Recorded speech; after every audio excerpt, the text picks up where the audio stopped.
Bonjour à tous et à toutes et bienvenue sur Virgule. Et oui, ça fait longtemps et c'est entre autres à cause de mon déménagement, comme vous pouvez le voir avec le décor. Bref, je suis très content de vous retrouver aujourd'hui, même si on s'attaque à un morceau un peu coriace. Le vaccin. Il faut pas le dire trop fort, ça irrite certaines personnes. Vous le savez, sauf si vous habitez au fin fond d'une grotte en Alaska ou que vous appelez Francis Lalanne, on a trouvé le vaccin, enfin pas nous, enfin pas moi, pas vous, enfin bref. Et c'est une bonne chose, bah oui, évidemment que c'est une bonne chose, mais on va y revenir un peu plus tard. Avec l'épidémie de Covid-19, on pouvait entendre un peu partout sur certains plateaux télé le terme de biopolitique. Alors, je me suis dit déjà que ceux qui utilisaient ce terme ne savaient pas trop ce que ça voulait dire, mais surtout que les téléspectateurs ou les auditeurs non plus. Alors voilà, il me paraît pertinent d'en parler maintenant, surtout que ça pourrait en éclairer certains sur les décisions politiques actuelles et même sûrement futures. Alors la biopolitique naît avec Foucault, pas lui. Le terme de biopolitique est énoncé pour la première fois en 1976. Foucault explique qu'il y a historiquement et même théoriquement une nouvelle forme de pouvoir qui apparaît. Le biopouvoir. Le premier pouvoir est celui qu'on peut qualifier de pouvoir souverain qui fonctionne par prélèvement contraint et marquage symbolique. C'est les taxes, c'est la richesse, c'est les princes, les bourgeois, etc. Donc le souverain se défend de ses ennemis en les tuant ou en envoyant ses sujets mourir au combat pour lui. En somme, il fonctionne par menace de mort. Ainsi, Foucault dit que ce premier pouvoir laisse vivre et fait mourir.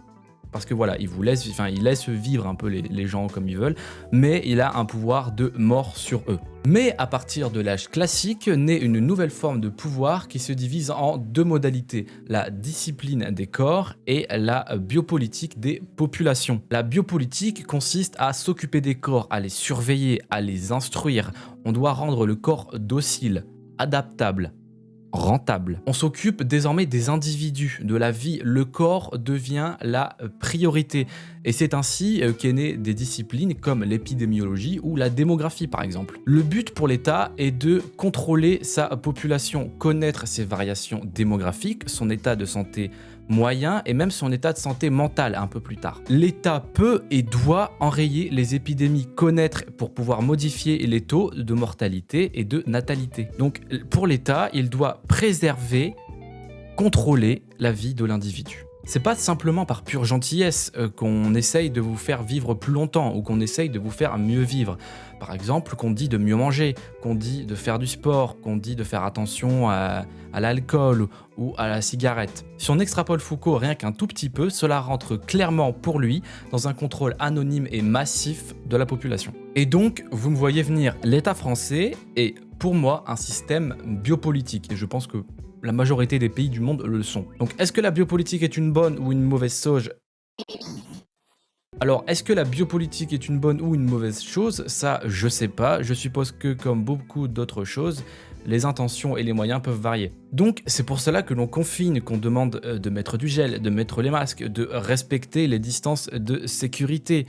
La gestion de l'épidémie de Covid-19 s'est faite sur un système biopolitique bien ancré. Donc à tous ceux qui râlent ou râlent en mode oui c'est liberticide, on nous prive de liberté, etc. Bah ouais, oui, la biopolitique entre la liberté et la vie, elle a vite fait son choix. En comprenant cela, on comprend mieux les décisions politiques actuelles, passées et même sûrement les décisions politiques futures. Et on évite de s'insurger un peu pour rien. Cela étant dit, revenons sur un autre petit point de philosophie important, enfin peut-être deux. Avec l'arrivée du vaccin vient évidemment le retour en force des anti-vax et autres. Ces derniers clament que l'on n'a pas assez de recul, que l'on ne connaît pas assez les risques à long terme du vaccin.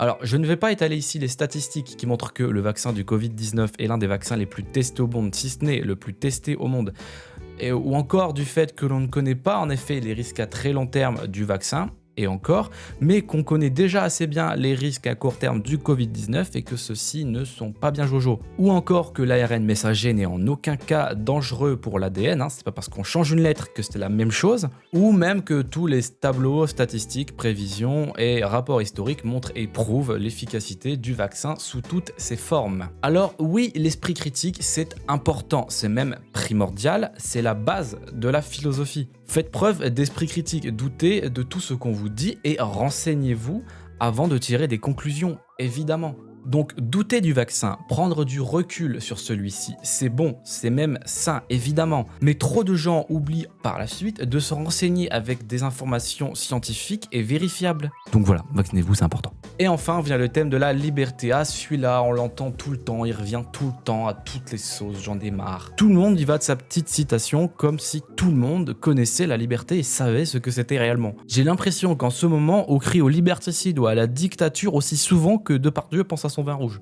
Une grande partie des gens pensent que la liberté revient à choisir telle ou telle chose. Aller au magasin ou rester chez soi par exemple. Mais chez toi, tu peux très bien choisir de dormir sur le canapé comme un sac ou dormir dans ton lit comme un sac. Pourtant, t'es libre tout pareil. Et tu ne peux pas décider de te téléporter sur Mars parce que tu l'as choisi. Donc t'es libre tout pareil quand tu peux pas sortir de chez toi parce que t'es confiné. Ça veut pas dire pour autant que les lois de la physique sont liberticides, si. Donc que ce soit des lois physiques ou des lois gouvernementales, elles restent des lois. Et donc si tu penses que les lois gouvernementales restreignent et contraignent ta liberté, bah c'est que les lois de la physique le font tout autant. Donc vous voyez, là c'est qu'un exemple, et on peut faire plein de choses avec la liberté, on peut lui faire dire ce qu'on veut en fait. Mais le plus important, la liberté que l'on peut contrôler, eh ben, c'est évidemment celle que l'on a là-dedans. Le plus important, c'est d'être libre dans sa tête. Il ne faut pas être esclave de ses émotions ou être esclave de ses pulsions. La vraie liberté, elle est là en fait. Et donc, je conclurai sur une citation d'Épicure qui dit que quand on se suffit à soi-même, on arrive à posséder le bien inestimable qu'est la liberté. Voilà, cette vidéo est à présent terminée. Je pourrais discuter de la liberté du vaccin ou du pass sanitaire pendant des heures. Ici, je n'ai fait qu'effleurer la couche. Mais j'essaye de faire des vidéos courtes de vulgarisation, alors je peux pas vraiment rentrer dans les détails. Cependant, un débat de ce genre m'intéresserait beaucoup, donc si vous êtes contre le vaccin, n'hésitez pas à m'envoyer un message pour qu'on puisse faire un débat. Je pense qu'un débat serait utile et ferait du bien à tout le monde. Voilà, c'est tout pour moi, je vous souhaite de passer une agréable journée ou une agréable soirée, et je vous dis à la prochaine. Ciao.